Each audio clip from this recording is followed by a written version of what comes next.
Hey guys, welcome to a live episode of Sports Talk with Hawk. Welcome in. Figured I'd do this one tonight before I head to work. Tonight we're doing the New Orleans Saints. They made a cut today, but they got to make a lot of them. What does the first year for new head coach Kellen Moore hold in the cards? Well, let's take a look, and I'll be honest, it don't look pretty. Here we go.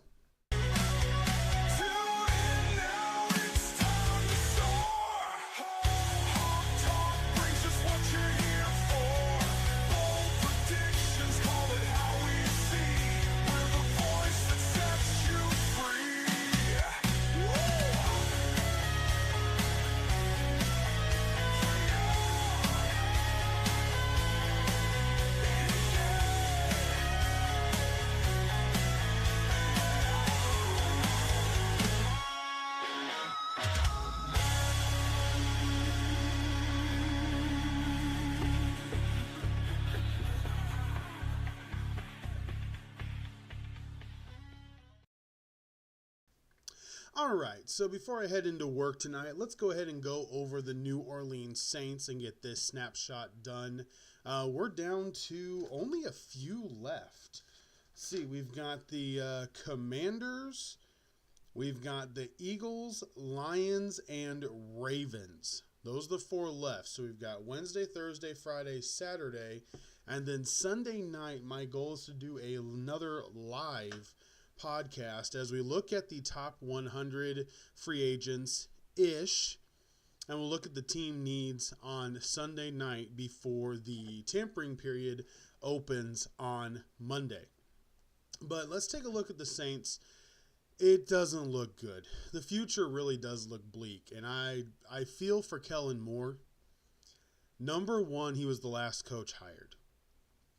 Number two, because of that, he got the scraps of staff. And he didn't pull anybody really from the Philadelphia Eagles, which to me is a very telling sign. Very telling sign. I don't like, when you look at guys like Ben Johnson,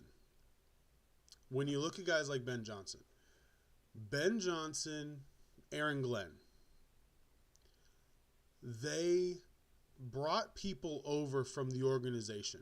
They brought people in to give them the ability to move forward, to get better quickly. My thought on them not doing it, though, it didn't look right. I'm looking here at some of the different things that's going on, like today. They got their defensive coordinator last week. They finally hired their defensive coordinator, and that's Brandon Staley, and I don't see that really working out well for him. It kind of feels like everybody that's not Kellen Moore on this coaching staff could only be here for a year, because I think this is going to be another really bad year. They were negative $52 million in cap before the cap jump. After the cap jump, they're about $27 million, $30 million negative in the cap. They don't have a team that really, many of them should be, I guess, sought after. My entire idea here is they're getting old. They're not really young. They're often injured. So they're not players that are going to be really sought after. I don't know how many trades this team can really do. They got the 9th pick in the draft. They got 8 draft picks, which is huge. That's really good for the Saints. I think you need to find out if you can get more. The way that everything is done, so they cut Jamal Williams today. That's going to save them like $2 million. Something like that. So they're still about $28 million over the cap, and they have to get below it before Monday. So look out for some cuts. But let's take the cuts aside for a second. Let's just look at who the free agents are that they would have had if they have cap space to be able to re-sign. Number one is Chase Young. Chase Young is a very interesting player to me. I believe he is going to have a resurgence. I don't think he's really confident after the injury. I think the years in with the Saints have kind of watered down what he can do. If I'm Buffalo, I'm going after him. I mean, he was only paid $8.5 million last year. If I'm Buffalo, even absolutely the Ravens, the Broncos, definitely. I'm going to take a flyer on Chase Young for the right price. Honey Badger. Now, he's old. Can't believe how old he is. I remember him playing in college. He is 33 years old. He is definitely toward the end, but he absolutely provides some stability and experience in that secondary. He got paid $6.8 million last year. Juwan Johnson, the tight end. Peyton Turner is a free agent. Willie Gay, inside linebacker. He's only 27. He will definitely get some looks. Absolutely. There are going to be multiple teams that go after him. Lucas Patrick, the guard. Justin Herron, the tackle. Shane Lemieux, the guard as well. Now, they are expected to release their right tackle, or I guess the right tackle is expected to retire from the Saints due to all the knee injuries. And Ryan Ram is really good. He was a very, very, very solid right tackle. And I feel for him. I wish him the best of luck. That will open some cap space for them. Not a lot, but it will open some cap space for them. But the reality is, this team just doesn't have what it needs to really compete. Now, the good news is they're in a division where anything can happen. If Alvin Kamara goes off, he got that new 3-year deal. If, Derek Carr can somehow muster up magic, if Rashid Shaheed can stay healthy and Olave can stay healthy. But the biggest issue is Taysom Hill. That was one of the dumbest contracts anybody has ever signed a player to. And his cap hit is killing the Saints. And I mean killing the Saints. Badly. He had an outrageous fantasy game with passing and running and it was wild. That's not sustainable. It's not a way you're going to win football games. Let's just be honest. It's not. So, Taysom Hill is a problem. If I'm the Saints, and I said to do this last year, and I thought that was the way to go. I really did. You've got a new coach. He can't do anything. He's handcuffed. He's strapped. There's nothing that Kellen Moore can do to really fix this team because of the cap issues he's inheriting. And it's ugly. It is downright ugly. So my thought is really simple. Have this be the dead cap year. Cut the fat off of this team. Cut the fat off of this team. Kamara can stay. Shaheed has been injured 2 years in a row. He's electric when he can stay healthy. He hasn't stayed healthy. You gotta let him go. Chris Olave with the concussions. I know his family wants him to retire. The NFL is being really careful because he had 3 concussions this year. I don't think this team is built to survive. It's older on defense. There's not a lot of youth. I would absolutely cut the fat, have a dead cap year. It's going to look ugly, but you got to do it. You're not tanking. You're getting rid of all the fat that's sitting there. And there's a lot of it. I mean, look at these numbers.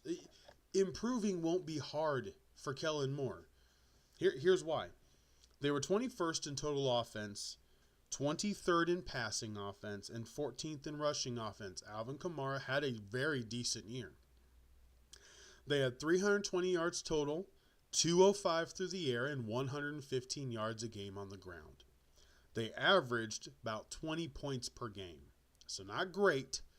Definitely bottom, which is why they had so many losses. But their defense was wretched. 30th total defense. 30th, 380 yards a game. Their passing defense, 238 yards a game, was 27th best. And they were the 31st best rushing defense, 142 yards a game. 142 yards a game. They averaged allowing 23 points per game. Now, you would think with all this, the turnover differential is probably going to be ugly. It wasn't. They were only -2. They had 14 interceptions this year and 3 fumble recoveries. They gave away 12 interceptions and 7 fumbles. So it was a lot better than I thought it would. They did get 14 interceptions, which is absolutely decent. I mean, you averaged 1 takeaway a game. But this team needs it needs to be burnt down and built up from the ground. The foundation needs to be done. Give Kellen Moore the opportunity. I don't think he's going to be a great head coach, but he has the opportunity to be a good head coach. Bill O'Brien wasn't a great head coach, but he was a good head coach. It's okay to have a good head coach. Everybody's always looking for the next Andy Reid, Sean McVay, Kevin O'Connell. They're all looking for that coach that's going to be able to take the team to a level that nobody else can reach. It's hard because you've got to manage a business too. Kellen Moore has been handed a business that's already on fire and is already bankrupt. -$52 million before the cap jump. That's bankrupt.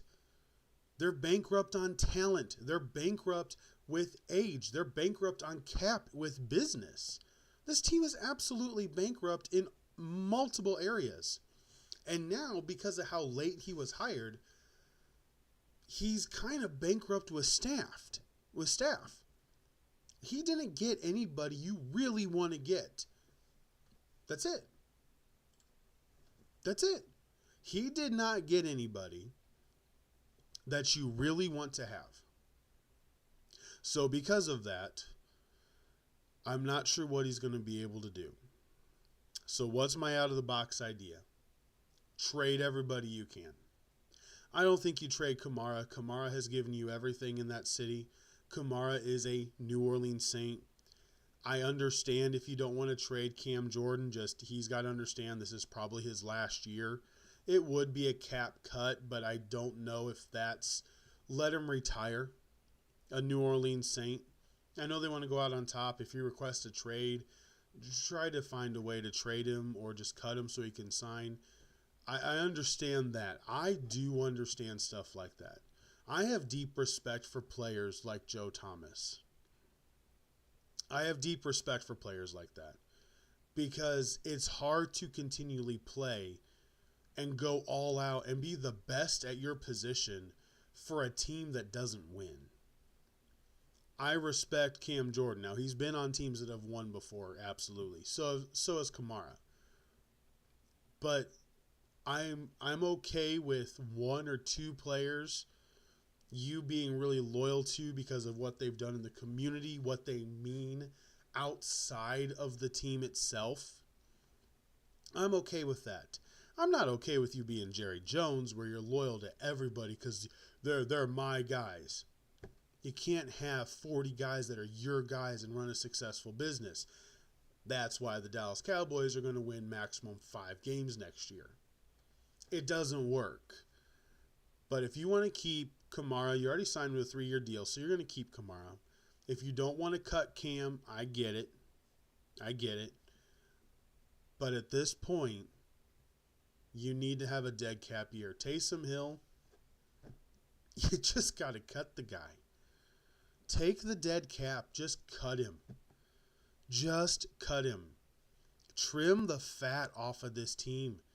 Give Kellen Moore an opportunity to build it up in 2026. Because 2025, you're not building anything right now. There's nothing. You have no way to build. None. You have nothing.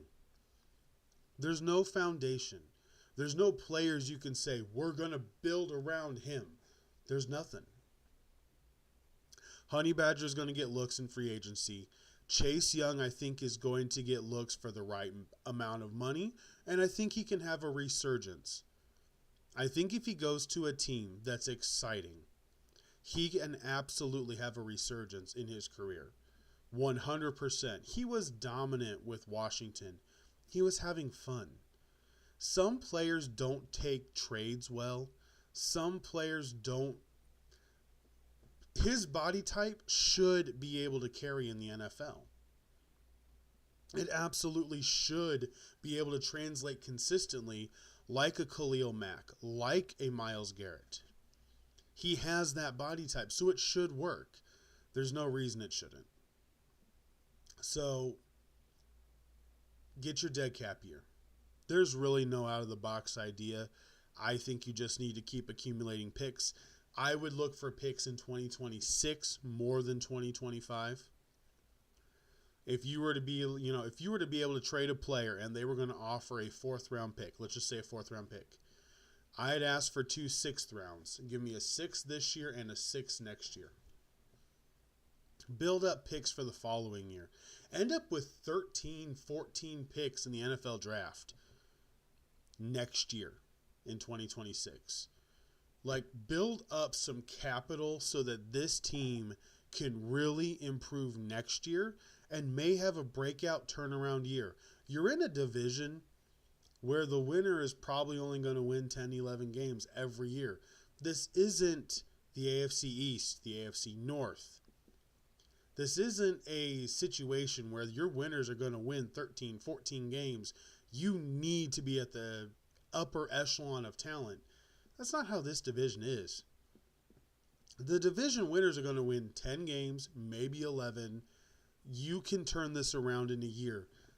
Give Kellen Moore that opportunity. I don't believe he's going to be a great coach. He can be a good coach. He can be a Bill O'Brien. I really think he can be a Bill O'Brien. He needs a better defensive coordinator, and I think he'll get that next year. Because under Brandon Staley, this defense is not going to improve. Not at all. Sean McVay let him walk out the door again. This defense is not going to improve under Brandon Staley. So that's what I would do. I would absolutely go after freeing up everything you can and have a dead cap year. Just have a dead cap year. And when you're a bad team like the Saints are, that's all that a snapshot really holds for you. That's all there is with them. It's not complicated. Maybe you trade back in the draft, try to get more picks. You got to save cap room, so that would make sense. Picks are cheaper than trying to get free agents. So if you trade the number 9, you trade back, I guarantee you they should absolutely be open to doing that. They are not going to fix anything in 1 year. They are not going to fix anything in one draft. So I would absolutely trade back. Get an offer, trade back, move back. Do what it takes to just accumulate picks in 2026 and just let this year be a dead cap year. Cut the fat. Cut the fat off of this team so that it can start getting some muscle back. Just do it. I just don't know if ownership and GM have the ability to do that. I guess we'll find out. We are less than a week away from league year opening. They got to cut people to get below the cap, and then we go straight into what else are you going to do? We know certain trades are already taking place. Let's go ahead and go over a couple of those. So the Bears ended up trading for Jonah Jackson from the Rams. That is a great move for the Bears. Offensive line was horrendous. We've talked about this. Everybody's talked about this. That trade makes a lot of sense for both teams. Absolutely love that trade. I did say in the Seahawks snapshot that there were going to be cuts. Rayshawn Jenkins ended up being cut. I was right. George Fant, the right tackle, did get cut. Draymond Jones, which I was kind of shocked at, but he got cut. Tyler Lockett is expected to be cut. Devontae Adams got cut today. The class for, I guess not the class, the free agent pool got really strong today. In certain areas, it got really intriguing. Darius Slay and James Bradbury, both corners from the Eagles, got cut. The Bills, I think, are probably the number one team for Darius Slay. They need to go after him. He needs to be a Buffalo Bill next year. That would really help them in the secondary. Really help them in the secondary. If they could re-sign Rasul Douglas and bring in Darius Slay, I think that's a secondary that can get a lot of things done, be solid enough, and then you still go after Myles Garrett. But there are a lot of different things going on. Allen Lazard's going to be cut from the Jets. The Jets are opening up more and more cap room. It could be for next year. It may be for this year. I don't know. Look out for A.J. Brown from the Philadelphia Eagles to be traded, used as trade bait, to be able to accumulate potentially picks to go after guys like Crosby, Garrett, and try to make a move for them. Look for the Eagles to continue being aggressive. I love free agency. It's an exciting time. And we've got 4 snapshots left. We'll get those done through the rest of the week. I am hoping to have another live podcast Sunday night going over the free agents before we hit Monday morning and seeing where everybody is at. Where do we rank everybody, the needs for each team, and we'll just have some fun Sunday night, but that's still a ways out. Plans can easily change because it's going to be a busy weekend. My wife is out of town. So, for tonight, have a great rest of your Tuesday night. Thank you for stopping by. Make sure to subscribe, like the podcast. Have a fantastic Wednesday. Make it the best Wednesday that you can. And I will talk to you guys later tonight. By the time you guys are listening to this Wednesday night. Let's see. What is Wednesday night? Lions. So we'll go over the Lions, a team that many can say underperformed. I think they performed great, and injuries just caught up to them. It happens. They are still set up for the future, and we'll take a look at them later tonight. Appreciate you guys stopping by for Sports Talk with Hawk on this glorious Tuesday night. Have a great Wednesday, and I will see you guys tonight. Hawk out.